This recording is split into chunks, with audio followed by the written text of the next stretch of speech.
Hello, everybody, and welcome to another episode of A Happy Moment. My name is Dan. Glad to have you with me today. And today I've got a little bit of a different episode. There's not going to be any talk of horror movies today, unless my guest really wants to. But today I have with me the founder of Chakra Wonders. He is Dexter Morton. Dexter, welcome to the show. Hi, thank you for having me. And I'm definitely okay with talking about horror movies. I'm not a giant horror movie fan, but I can still talk about them. Oh, okay. Oh, I'll save that towards the end of the show then. For sure. All right, so this is going to be like I said, this is going to be a little bit of a different episode than what my regular listeners might be used to.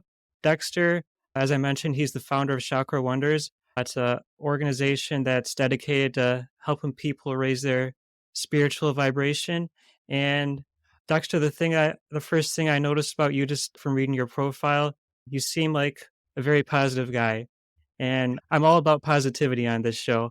Yeah, definitely. It's funny because I think that I was pretty much always pretty positive, but I used to have a negative outlook on life, if that makes sense. Like I always try to be a happy guy, but I don't know, I feel like I was getting beat down by life a lot, especially when I was younger. Throughout the journey and just growing up, I eventually got to the point where I didn't want to be angry at the rest of the world and started learning how to just find different outlets like meditation and found my way into spirituality. And ultimately, once I became a happier person, both outside and inside, I decided I wanted to start a company and organization to help people do the same thing. Very cool.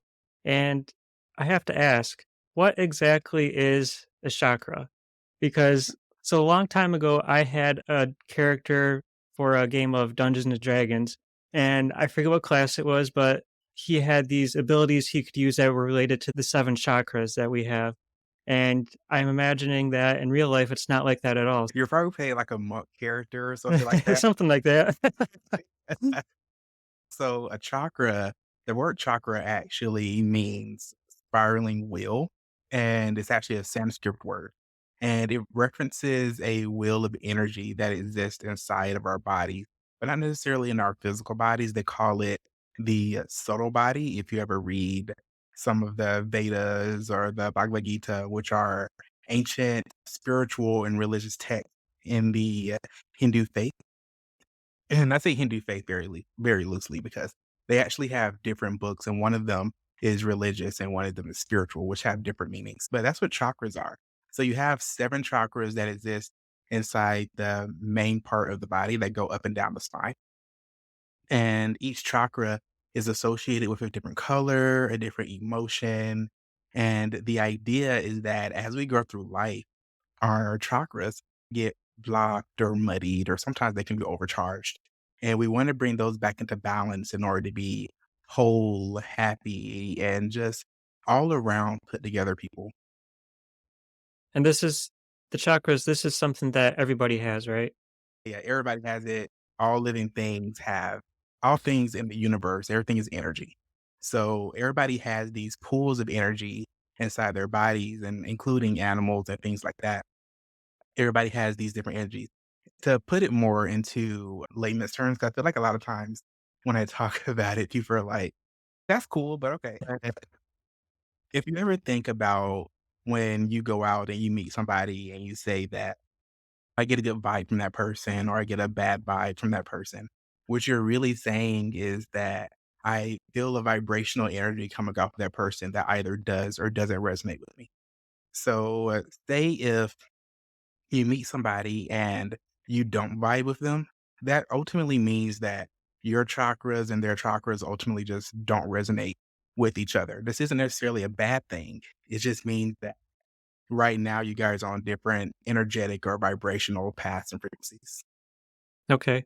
And so I'm trying to remember here the seven chakras. We have the crown, there's the heart. That's as far as I can get. Can you help me out? Yeah, sure. I usually start from the base and then work our way up to the top. So at the base, we have the root chakra, which is located at the base of the spine. It's associated with the color red, and it deals a lot with fear and security. So a lot of times, if you feel as if your root chakra is blocked, you're probably afraid of something. And it's typically fear of not being accepted, fear of not feeling safe, whether that be physical safety, emotional safety, or financial safety and security. Moving up, we have the sacral chakra, and the sacral chakra is located just a little below your navel, and it's associated with the color orange. And that one deals with guilt and pleasure. And a lot of times when people think pleasure, they instantly go into sexual pleasure, but it's really anything that you find joyful and enjoyable. But that also doesn't mean it doesn't deal with sexual pleasure, but that's just more of we usually call it like a lower vibrational way of looking at pleasure. But all these things encompass the sacral chakra. And people tend to feel guilt just over something in their life that they oftentimes have their own judgments about, specifically with themselves. And these judgments can stem from your early childhood. Maybe you were told or taught that the way that you behave or the way that you think or the way you respond to something is bad. And you start feeling guilty about it when you do respond that way. Moving up, we have the solar plexus chakra. And it's located, if you know where your solar plexus is on your chest, it's located right there, right at the bottom of your breastbone. And what that one has to deal with is it's associated with the color yellow and it's blocked by feelings of shame, but it's also enlarged or brightened and charged by feelings of willpower. Now, what that means is a lot of times people have difficulty speaking up or being themselves. Perhaps you're ashamed of certain aspects of yourself, but it really takes a lot of inner strength and a lot of will to go out and be yourself, but also to act on those things. That doesn't necessarily mean to become some loud, boisterous individual screaming your own right, but it does mean being able to do the things that you enjoy in life and not necessarily being afraid to talk about it, but we'll talk about speaking your truth at another chakra. Moving on, we have the heart chakra, which I feel like a lot of people do know this one because it's it's really where society is headed as far as the global chakra system is concerned. We're actually moving more towards the love center and becoming more accepting of everyone in the world, which I find very fascinating. But the heart chakra, located exactly where your heart is, it's associated with the color green. It deals with love and is blocked by loss and grief. But loss and grief doesn't necessarily have to mean that someone close to you has died or anything like that. It can mean loss of innocence, loss of purity, loss of self.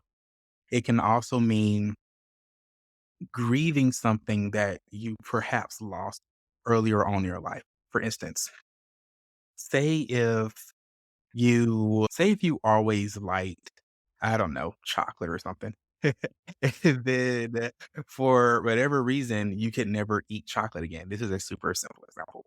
For whatever reason, you never get the opportunity to eat chocolate again. But then also when you talked about wanting to eat chocolate, people were like, quit complaining. You used to have it all the time. Now you can have it, get over it. And you never had the opportunity to grieve that loss. Then you actually can start feeling blockage as far as love and acceptance because you never allowed yourself to grieve even something as simple as a physical attachment to chocolate. But you never allowed yourself the opportunity to grieve. Therefore, it's difficult for you to love something else or to find happiness in something else. And I wanted to use something simple like chocolate because, again, most people relate grief and loss to that of a loved one, but it doesn't necessarily have to be that. Say if you get fired from your job and you feel like you were fired prematurely and you never let that go, it, it makes it difficult for you to move on to the next job if you're still holding on to a grudge of being fired the first time. So going up, we have the throat chakra. And the throat chakra is located where your throat is. And it's associated with the color blue. Now, the throat chakra for me is a very interesting one because for many years I had issues speaking, not speaking like verbally, not like I couldn't talk or anything, but issues speaking my truth and really having open ended conversations with people. So typically, when people have their throat chakra blocked, they're having the ability of speaking their truth and being truthful. And oftentimes, this can lead to lying or excessive lying or the white lies that we talk about. And the way that you get through that is to actually start talking, being more honest, not necessarily to other people, but being honest to yourself. I feel like a lot of times we get thrown into situations where we're not necessarily telling large lies, but instead of saying, I don't want to go to that party, you'll just make up an excuse and say, this is why I can't go. But just say that you don't want to go to the party. You don't owe anybody an explanation. I just want to hang out with myself today, or do to give them an explanation, whatever. Moving on, we have the third eye chakra. And the third eye chakra was for a long time my favorite one to meditate on, but it's located in the middle of your forehead where, if you know what the pineal gland is located where that particular organ in your brain is. And the third eye chakra is associated with the color indigo, and it deals more with the illusion that things are disconnected. The fact of the matter is, everything in the universe is connected. If you could zoom into anything in existence, ultimately you find just atoms, subatomic particles, and stuff like that. It's only when you zoom out that you start to see that these things take shape and take form. What does that mean? Most of space is ultimately empty, and it's just literally energy that connects it. But we've gotten so far in our lives and our society that we think everything is so separate. And when people start talking about this overlasting connectedness, they're like, no, bullshit. If It's I like, well, there's no way that things are connected, but that's the fact of it. And it's this illusion of disconnection that keeps us all separated and segregated from each other. So the last chakra that we have is the crown chakra, which sits on top of the head. And it's almost like if you can imagine something hovering just above your head. It's also known as the thousand petal lotus, and it's associated with the color violet. But I usually describe it more as a white light. And my reasoning for that is it deals with your connection to the universe. And if you could blend all the colors together, you would ultimately get white. There are some arguments. When I say all the colors of light, not all the colors necessarily in existence.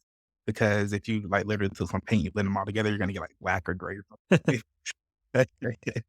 But when you take light colors and you blend them all together, you get white, which we can clearly see when we take a prism, hold it outside, light passes through it, and it breaks up the rainbow. But anyway, so the crown chakra deals with your connection to the universe, your connection to what we would consider the ethereal or the spiritual aspects of things. And it's oftentimes blocked to an over connectedness to materialism. Now, to put this more into a relatable sense, we all have an intuition, right? So if you've ever had your phone ring and then you knew who was calling before you picked up the phone, or you looked at your phone just before it started to vibrate or ring or something like that. If you ever had a sense that you knew something before it happened, this is your intuition and this is your connection to the crown chakra. How'd I do? good, good, no. So you touched on what can make these different chakras blocked.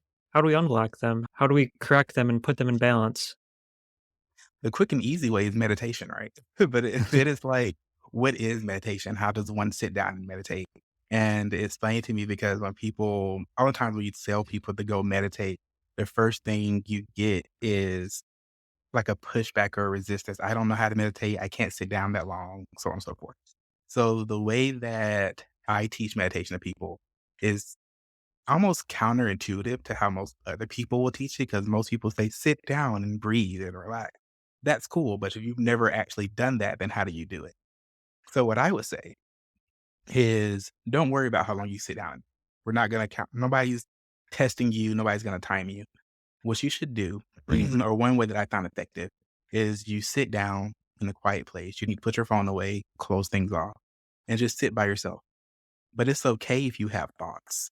The thing is that most of the thoughts that travel through our minds on any given day are about 85% on repeat. So about 85 to 90% of what you think is literally on repeat throughout the rest of the day, the entire day. So when you sit down in meditation, those same thoughts are the ones that pop up. Why not just take those thoughts, pick one out, and ask yourself why you're thinking this particular thought?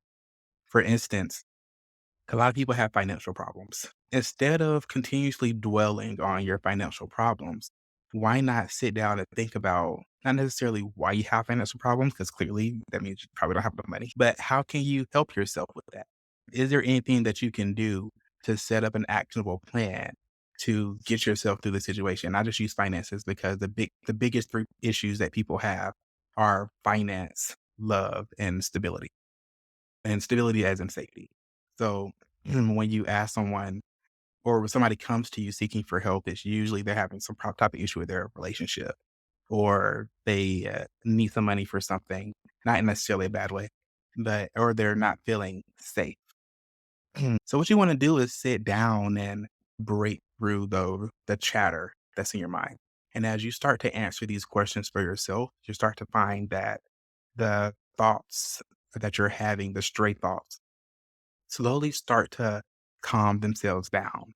And a lot of people get freaked out by this because most people, I don't think, have ever heard, if you can hear this, but have ever heard true silence.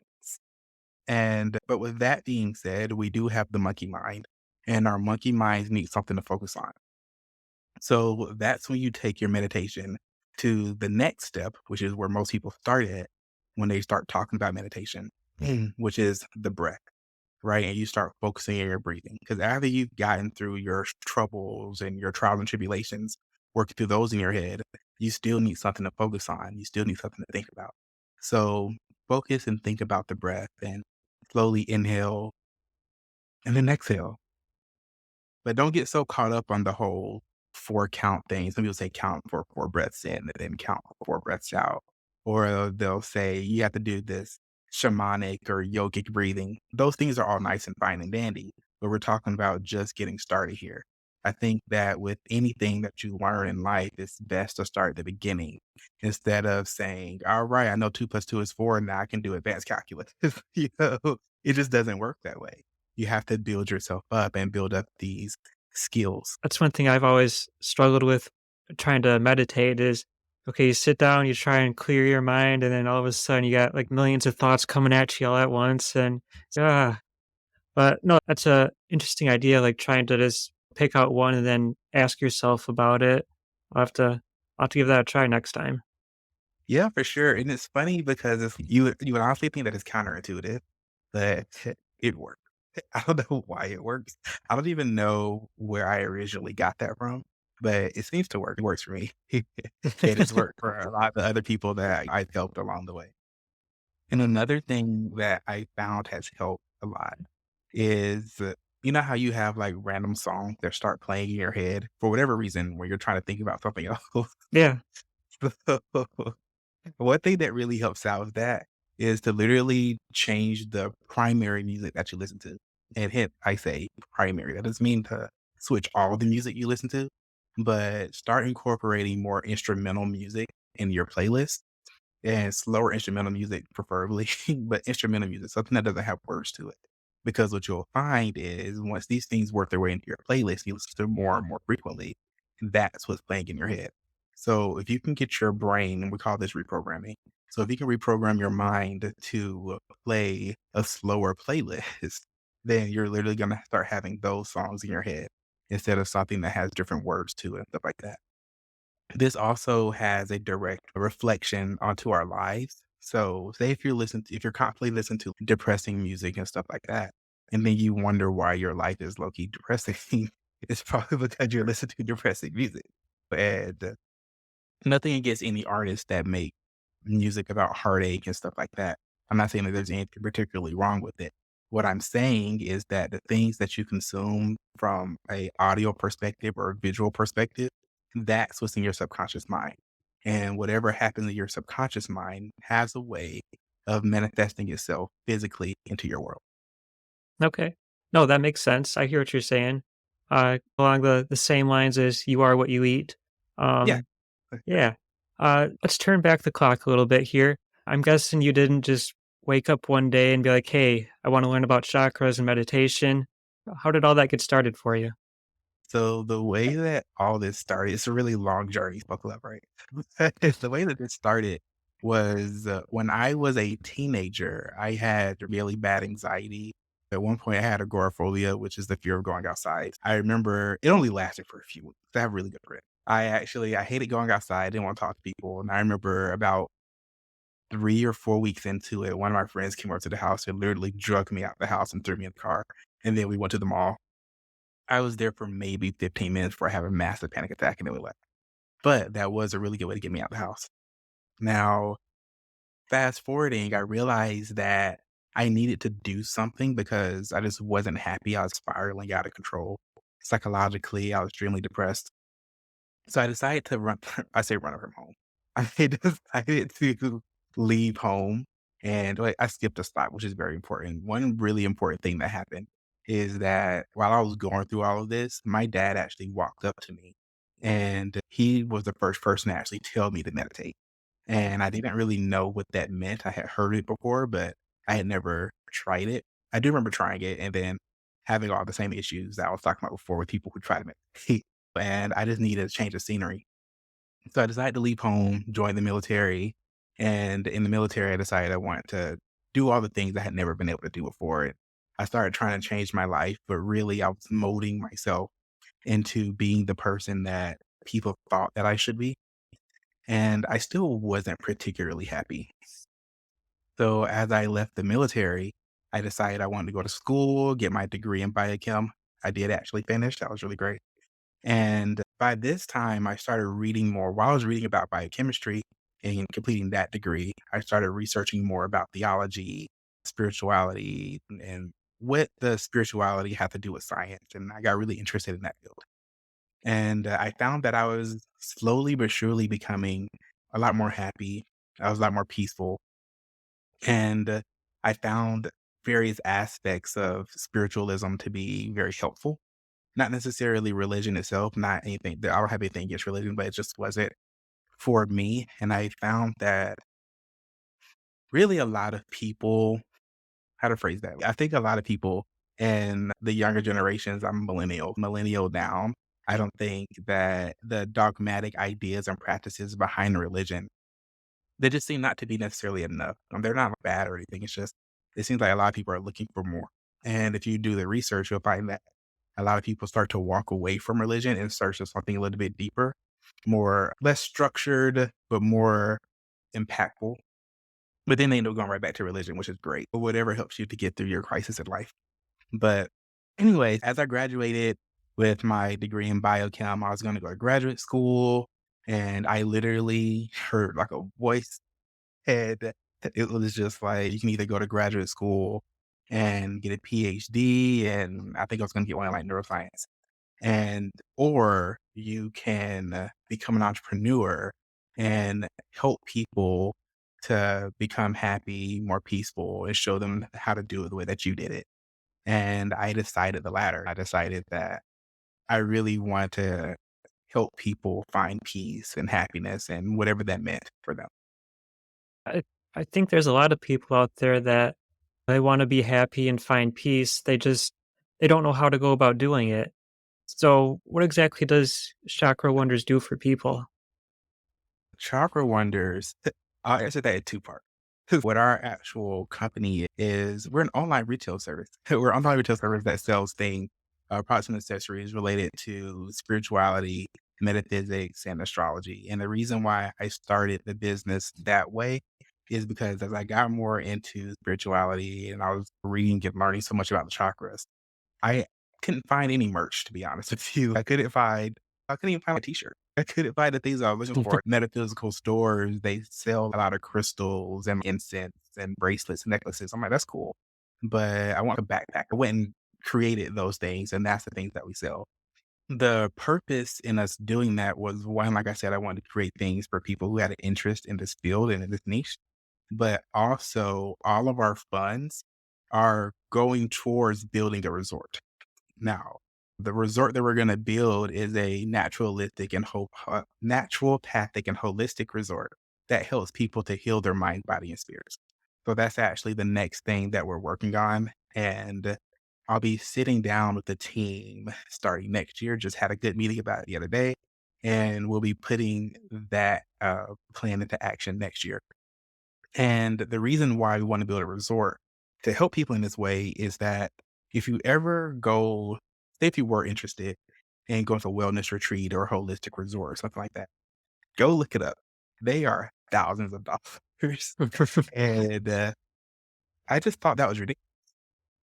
I don't think that wanting to try something different, whether that be holistic, naturopathic, or spiritual, but I don't think that it should cost you, thousands of dollars to go to these resorts or these retreats. I feel like some of the least expensive ones I found requires you to spend $500 for the weekend. And that's fine. I get it. And that was just for a few things when you get there. But what I wanted to do, or what I wanted to do, is to build a facility where people can experience these different forms of meditation, forms of spirituality, and these newer medical practices, and not have to spend an arm and a leg to do it. And there are other things that you can do. There's not just meditation that we're going to have at our resort. We'll be having biofeedback therapy, red light therapy, sound therapy, acupuncture, acupressure.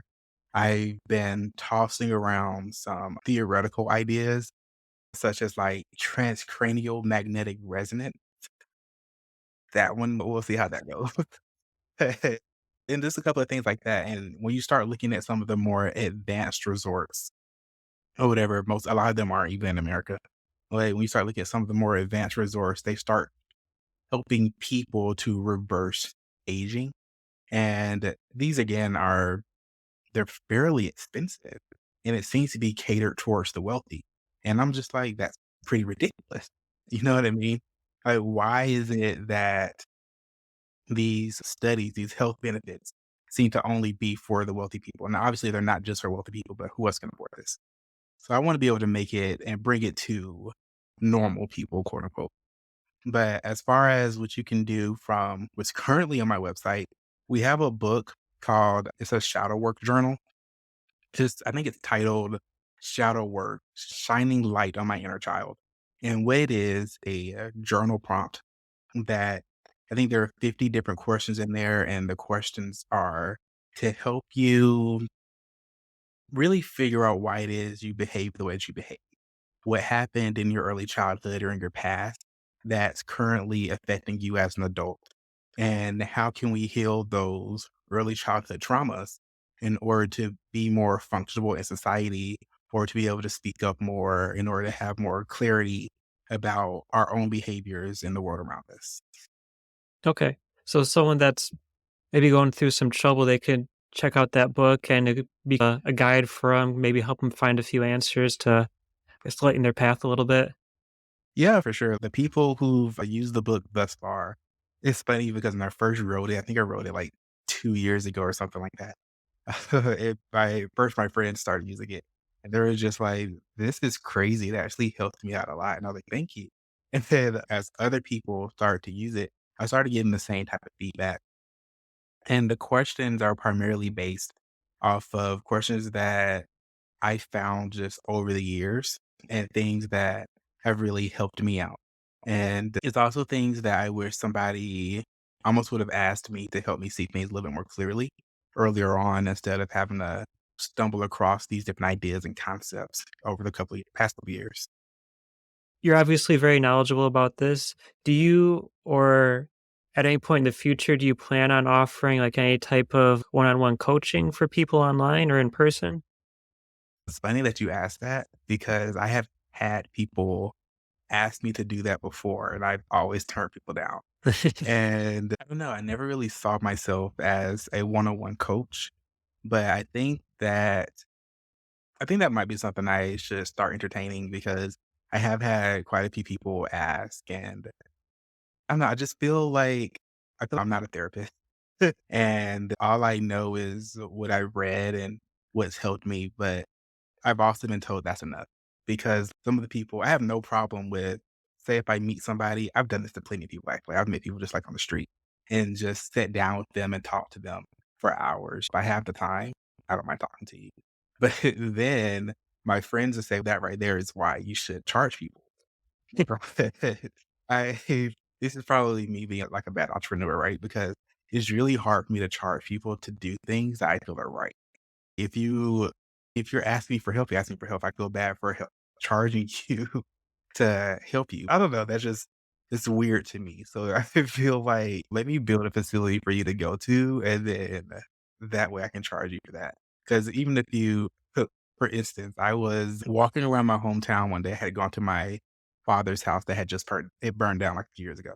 So I went to go see the empty land that was there. And there's this guy sitting next door and some young homeless guy. And I ended up talking to him for 6 hours. I just Wow. went, yeah, I just sat down right beside him. We just talked for hours. And I was like, "Are you hungry?" "Yeah, man."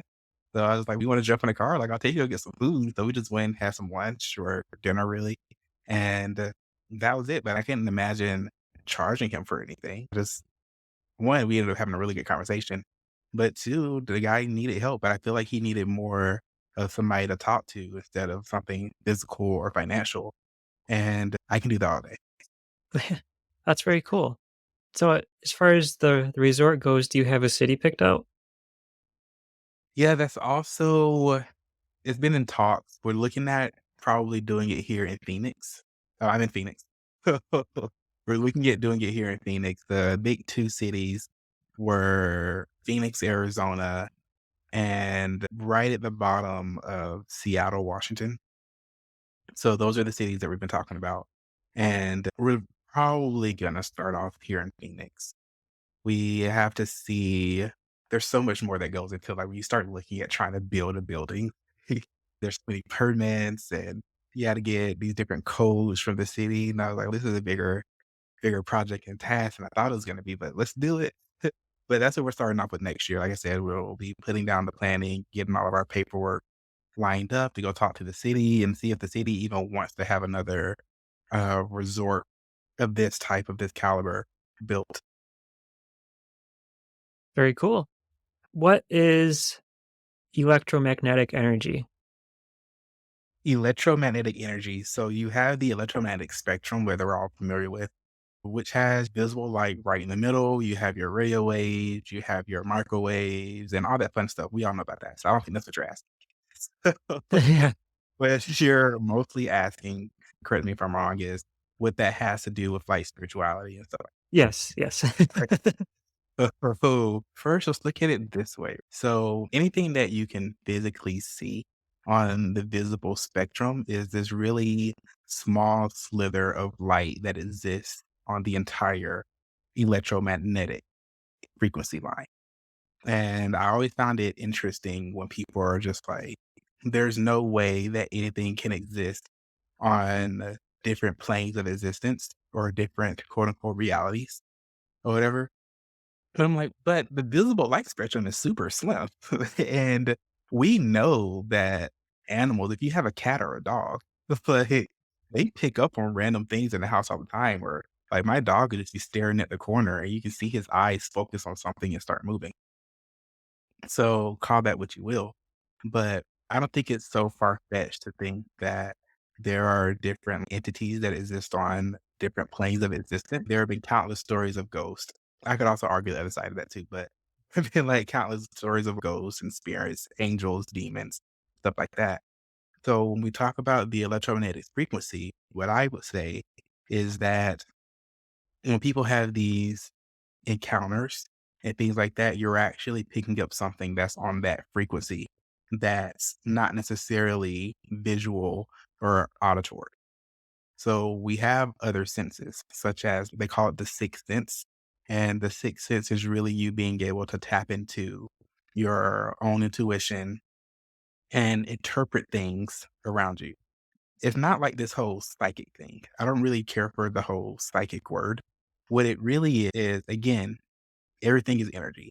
Even if you can't see it, it's energy. If you zoom into it, we're all connected through energy. So imagine, for if you will, that since we're all connected through energy, and we know that through quantum entanglement, one particle affects another, regardless of the distance in between them. What if you could tap into the energetic field surrounding a particular particle and affect another field around another group of particles? If that were happening, it would be happening on that energy itself would be the electromagnetic energy. That's the energy that you're actually affecting. And the reason why this happens is due to quantum entanglement. And we can take that a step further because I'm sure a lot of people go look it up. Taking that a step further, there's a new emerging field or new emerging theory rather, called the quantum vacuum theory, and it actually talks about how particles pop in and out of existence, and as they pop out of they start to pop out of existence when they start losing energy, and then they have to go somewhere we don't actually know where, and it seems seemingly outside of our reality. They go somewhere, gain some energy, and then come back to recharge the energy around it. And all this energy that we're talking about, when we say energy, we're talking about the electromagnetic to a certain extent. So we're talking about the electromagnetic field. So it's actually going through somehow popping out of existence to grab some more energy from somewhere else and then coming back to charge the particles around it. Once it charges those particles through quantum entanglement, the newly charged particles can charge other particles that are within that same frequency, within that same resonant field. So that's how all of those things start to relate. I'm trying not to go too sciencey about it. I I appreciate it. Yeah, what if and I would also have to say that I am no physicist by any means. I got okay grades in physics, but it really started to be really interesting to me when I started to dive a little deeper into what all this stuff meant. I would consider myself a healthy skeptic. So what really got me from the field of science and then into the field of spirituality is that I started to find all these different similarities. And as I started researching more into the similarities, I started finding other people, such as Dr. Joe Finza. I don't know why I'm butchering that name right now. Anyway, he wrote the book Becoming Supernatural. And he talks a lot about focusing your intention on the energies around you in order to, let's say, manipulate your reality. That's not really what you're doing, but ultimately that's, I guess it is. But it's less about manipulating your reality and more about going with the flow of reality itself. And once you release your actual control of what you want to happen in your reality, that's when the things that you do want to happen really start to take hold. But yeah, I just started getting really interested with the similarities between spiritualism and science and what science has to say about spirituality and what does science have to say about like spirits and stuff and things that supposedly exist on other planes of existence. What does science have to say about astral projection, astral travel? What does science have to say about Reiki and healing? And I just think it's interesting. And I think it's further interesting because I have some friends who are pretty religious. And I'm just like, but didn't Jesus heal like a bunch of people in the Bible? And he like brought people back from the dead, including himself. He also walked on water and he turned water into wine. And I was like, so what we're talking about is he could do Reiki because he was channeling energy through his body to heal another person. That's what Reiki is. And by changing one thing or one physical thing into another, that's transmutation. So I'm just like, he was doing all these things. If you believe that this person in this book that was one rewritten, I don't want to get too religious into it, but that was rewritten by a bunch of clerics, but you can still believe these things. Why is it so far fetched to you to believe that other humans can do this? And also, when we start looking more deeply into people having these type of abilities, it's only weird in the Western culture. So it's Western society that thinks that this is strange. But when you go to more of your Asian cultures, it's literally called traditional Chinese medicine, where they've incorporated modern day medicine and technology with things such as like acupuncture, acupressure, and where they manipulate the meridians. And the meridians are energetic channels within the body. And when you manipulate the energetic channels, you're actually changing the blood flow itself. And by changing the blood flow, you allow for the energy in the body to move a little bit more clearly. And there's just so many other cultures in the world that have what we would consider spiritual or mystical practices. And say what you will about them, but these same cultures tend to outlive Americans. So, regardless of if you do or don't believe them, like, they tend to live longer. Now, again, when you go look that up, what you'll find is that while that's true, the death rate in some of the other cultures or countries around the world is a lot lower. Death rate is higher, and the age of death is a little bit lower. And this tends to be because of the poverty in the countries and less due to the medical practices. More specifically, the reason why it's less due to medical practices is because the people are so impoverished that they can't go seek the medicine and this knowledge in the first place. Yeah, I feel like the life expectancy in the United States would be a lot higher if people had a healthier diet, but I mean Yeah. In hundreds of degrees, but even because when I talk to people about like health and things, they're just like, so what do you think I should do about this? I'm like, go exercise. I don't know.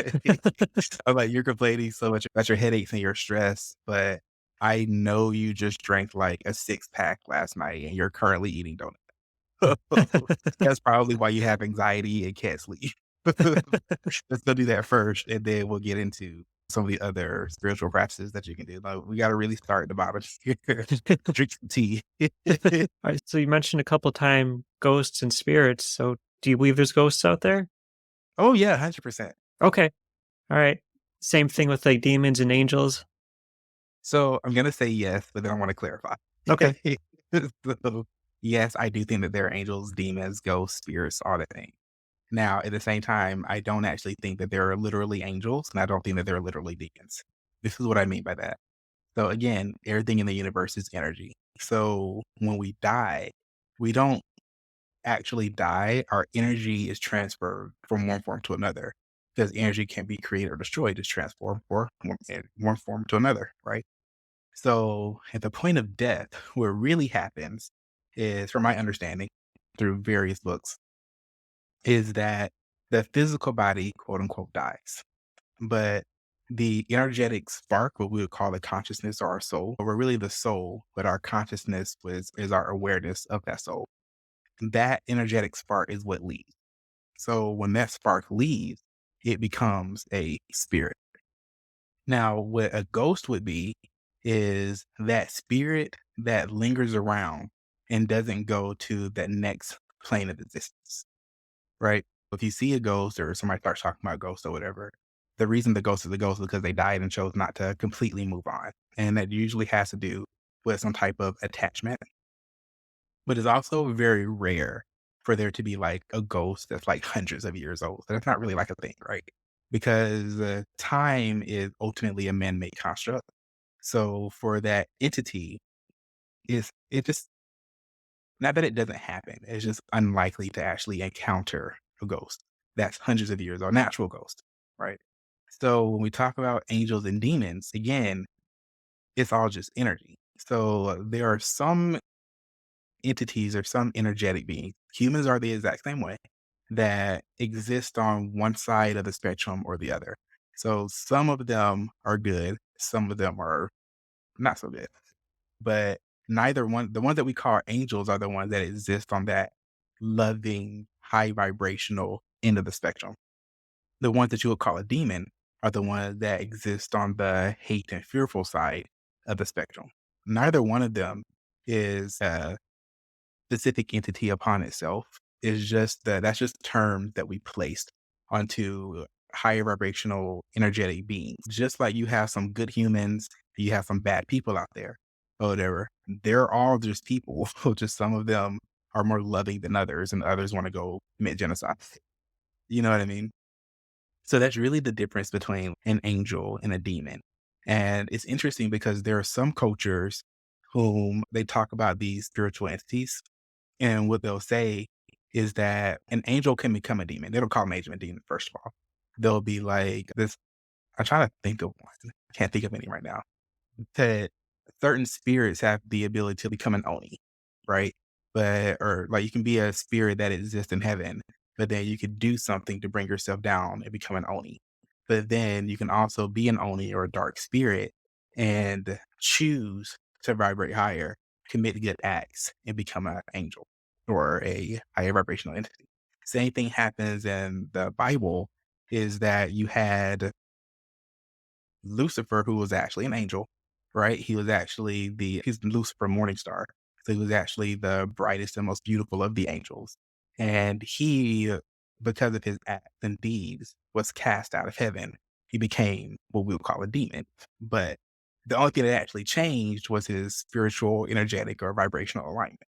Just like we were talking about D&D earlier, just like you have like lawful good and lawful bad or lawful evil. You're not supposed to change your alignment during the game, but you can. Like you can be lawful good, but still choose to kill those people. Just like you can be lawful bad, but should still choose to do a good act. And eventually if you do that enough times, your alignment actually starts to change. Same thing happens with these spiritual entities. And humans do the same thing too. You can have a good person that decides to kill his family one day, but you could also have somebody who's a murderer, sees the errors of his ways, and decides that all he wants to do is help people for the rest of his life. Yeah, good people are capable of bad things, bad people are capable of good things, and Good people way to can yeah, and like you said, people can change too. Dexter, a lot of stuff that people go through in life, a big part of it has to do with a big part of it is all mental. Like, it's important to stay in tip-top mental shape. How do you go about doing that? What are some of your habits, your lifestyle that you have to keep in good mental health? I honestly take almost nothing too seriously. But I would also like to say before I really get into that part is that it's unrealistic to be happy all the time. That's not something that we're probably going to do as humans. Most humans do that. The reality of it, the difference between a person that's usually happy and a depressed person is that we all live on like a sine wave. There are peaks and then there are valleys. A depressed person resides mostly in the valleys, and a happy person resides mostly in the peaks. And so for me, I've gotten to the point in my life where it's not that I don't have bad days because I do. I just don't dwell in them. When something bad or negative or less than favorable happens, sure, I get upset, but I just don't sit in that anger. And the way that I do that is I allow myself to be mad on people. When you get upset and somebody comes up to you, like, oh, don't be mad. But don't tell me to be mad. Don't tell me not to be mad. Don't tell me how I feel. You have to allow yourself, if you're mad, to be mad, but then let go of that anger. If you're sad, then be sad. If you need to go cry, then go cry. But then let go of that sadness. Don't live in that sadness. But you also have to allow yourself to go through the emotion of sadness. Emotion is just energy in motion. As you start to feel different feelings, you can choose to attach to different feelings. The feelings are going to come and they're going to go. You're not always going to be happy, and that's okay. But you can choose to be happier more often than not. So again, going back to what you're saying, how I do that is like I said, I allow myself to feel the emotions, even the ones I don't want to feel. But the emotions that I do want, such as happiness, joy, love, and peace, I just ride that a lot longer. And I really don't take a lot of things seriously. And life isn't that serious anyway. Everything, nothing lasts forever. We're not going to be on this earth, at least not in this form, forever. You're going to die. That's the only inevitability you have in life. So make peace of that. And you're going to be okay. What are some things that make you happy? Doing stuff like this. I love talking to people, honestly. I love helping people, but the more real answer, because those things are true, but I love to cook. So I cook a lot, especially if something is stressing me out. Usually if something's stressing me out or something's bothering me, I will separate myself from the things that stress me out. That doesn't mean I won't go back to it. It's just that I don't want to deal with it right then. So I'll go cook, and I love cooking like really massive meals. I like cooking for other people. I love traveling, even though I haven't traveled over like the past couple of years, especially since COVID. But I like to travel and I really like to learn new things. I like to read a good book. Those kind of things I've been doing a lot lately. And I do like to design and do artwork as well. I'm not the best artist, but I say that, but most of the stuff that's on my website, I design. I guess I'm not too terrible, right? And I like to do whatever is, I guess, fun for me in the moment. I feel like I don't like to be tied down to any one thing in particular. I'm sure you guys heard of Donald Glover or Childish Gambino. And he was on this interview one day, and somebody was like, oh, so are you an actor or are you a writer? Are you a rapper? And he was like, I'm none of those things, but I'm also all of those things. And I feel like I just to do everything. I'm not any one thing. I don't have any one thing that I'm like that I lean more towards and more into. I also like to just lay down and do nothing sometimes. And not necessarily meditating. Sometimes I'm just like laying in bed. It's like I don't want to put in the focus right now to meditate. But then I'll also go meditate for hours. It really it just depends. I like going to a good party. I also like to just do nothing, sit at home. I like to call myself a introverted extrovert. But yeah, Okay. those All right. We mentioned this at the beginning of the episode, so let me ask you now. What's your favorite horror movie? my favorite horror movie. Dang, I forgot to think about that. Oh, Okay, so I don't know if I have a favorite horror movie, but a recent one that I like was The Old Ways. It was on hmm, Netflix, and have you seen that? It's really no. good. I don't know if it's horror because I see horror so differently now, especially since I feel like I have more of an understanding of what's going on. So what happens in The Old Ways is there's this young lady who kinda gets captured by this old lady, and it's like her steward, but basically, I think it's really her like her son or something like that, and she gets captured, and they're seemingly torturing her, right? What you find out is that she has a demon inside of her, and the old lady is trying to, like, exorcise the demon, but the young lady has no idea this is going on. She was like, "There's nothing inside of me, there's nothing wrong," and the whole time, she's, like, fighting to escape. You couldn't find out yet. She was, like, hella possessed, dude. It was crazy. So, I was like, "Oh, this is really interesting," but I found that fascinating because I started to notice that a lot of your when you look at horror movies, it's oftentimes, like, one of 3 things, right? So, it's oftentimes, like, a spirit or a ghost or demon or something doing some type of possession. It's somebody that's just straight up psychotic, but psychotic as in they have some type of maladaptive behavior, and that's why they're murdering and killing people. Or there's like some major virus or something that's going on, and then that's what like knocks people out. I feel like those like your main 3 horror movies you see nowadays. I don't see a whole lot of psychological thrillers anymore, which kind of because I like a really good psychological one, something that really makes you think. Yeah, there's another one, I just can't think of what it's called. Oh, As Above, So Below, that's what it is. I love that one. It's Haven't so heard of good. that one either. Oh, that was so good. So what happens is it's this group of I don't know if they were friends or I don't think they're archaeologists, but I know they knew each other. So anyway, they go into this tunnel, like this underground tunnel, and they end up running into one of their friends who had gotten lost a week before. Or maybe they were looking for him down there. I forget where they done that. And he looks really messed up. So they start following him, and he ultimately leads them deeper underground. And so they get to a point where they see some writing above. It's not really a door, it's more of a gateway.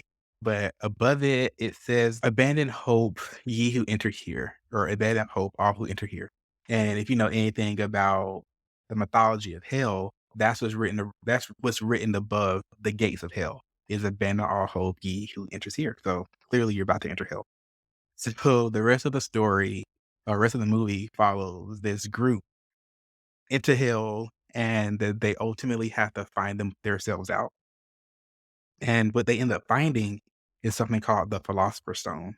And the Philosopher's Stone is rumored to help people do real life transmutations, such as turn silver into gold and stuff like that. So they end up finding it down there. The whole thing is super messed up. Everybody dies except for like this one lady. And it's just really good. But once I realized that, oh, I guess they are in hell, but really what's going on is they actually found the actual Philosopher's Stone and it was warping the reality for them. And that is what was killing the warped reality. So I find that fascinating. I agree. That does sound fascinating. But we spent this time talking about all this positive stuff, and then I bring up horror movies and take take us down this path. So Dexter, how about we end this on a happier note? What advice would you have to people that might be struggling to find their way in life? Any words of wisdom? Yeah, for sure. One thing that I say to people, I don't know if it's words of wisdom, but One thing I say to people is that the reason that you're lost is because you don't know what you're looking for in the first place. So once you figure out what it is you want, it makes it really simple, or makes it a lot more easy to go after that, to find those things. Because whatever you seek is seeking you. But if you don't know what you're looking for, then how can you be blessed? How can you find happiness? How can you find peace and love? But you also, again, figure out what you want and define that for yourself. If you need help, email me and I'll definitely talk to you about it. And on that note, how can people connect with you? Where can they find you online? You can find me at chakrawonders.com. That's CHAKRAWONDERS.com. I also have a TikTok that I think is also Chakra Wonders. I think it's Chakra Wonders 444. There's also Instagram, also called Chakra Wonders. And my Facebook is also Chakra Wonders. And I also have a show called Onion Soup where I talk about all this stuff as far as spirituality, metaphysics, but it's also the idea is to demystify spiritualism and pull back from the woo aspects of it. And I like to talk about the science of it as well, to the best of my ability, right? So just curious, how did you come up with the name Onion Soup? The first episode. Onion soup is actually an idea that came from my dad, many years ago. He always wanted to sit down and talk to people about exactly this kind of stuff. It's so taboo for so long. But more specifically, he wanted to talk about what that has to do with what spirituality has to do with science and religion and where the ideas even came from in the first place. And he wanted to get deeper into the topic. So white onion soup is onions have layers, like ogres have layers. And as you dive deeper into an onion, it actually gets sweeter and more pungent. And as you dive deeper into a good conversation, the conversation gets sweeter and more intense. And soup for him, we're talking about how soup is actually a very warming thing. You only drink soup when you really want some comfort. It's like a comfort food. You drink it when you're sick. And I just love a good bowl of soup as well. But that's kind of where the idea comes from. Okay, very cool. And I'll throw some links down in the description for this episode so people can find you better. And Dexter Morton, thank you so much for joining the show. It was great having you here. Awesome. Thank you, Dan. I had a great time. Awesome. And everyone, thanks for listening today. You can find me on Twitter at a Happy Moment Pod. I'm also on YouTube to search for a Happy Moment Podcast. And I will see you guys next time. Take care.